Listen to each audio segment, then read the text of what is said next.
আজকে আমরা একটা সোর্স ইনফরমেশনে জানতে পারি যে একজন জনৈক ব্যক্তি যার নাম আবু তালেক শেখ, সে কৃষ্ণপুর স্টেশন থেকে হিরোইন নিয়ে নলদৌরিতে ফাইক শেখকে পৌঁছাতে যাচ্ছিল, যেটা কিনা ও রাকিবুল শেখের কাছ থেকে নিয়েছে।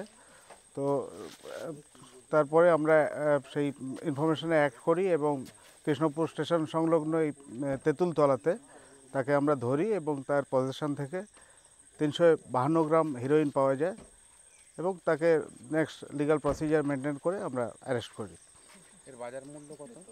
এর বাজার মূল্য প্রায় 24 লাখ টাকা। আচ্ছা, কতদিনের রিমান্ডে নিচ্ছে? 8 দিনের পুলিশ রিমান্ডে আমরা নেব। আচ্ছা, এই যে লালগোলায় এত ধরপাকড়, তারপরেও হিরোইনের রমরমা বাজার চলছে, কি বলবেন এই বিষয়ে? এবং গতকালকে এই বিষয়ে একজনের সম্পত্তি বাজেয়াপ্ত করা হয়েছে, তো এই বিষয়ে কি জনসাধারণকে বলবেন? এ বিষয়ে একটাই বলার, পুলিশ অল টাইম অ্যালার্ট আছে।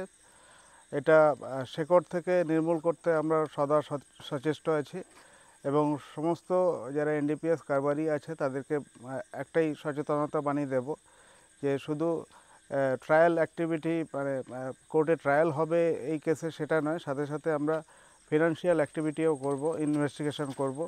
তারা এই অবৈধ কারবারের মাধ্যমে যে সমস্ত প্রপার্টি তৈরি করেছে সেগুলো আমরা অ্যাজ পার প্রসেস আমরা সিজ করব, সিজার করব।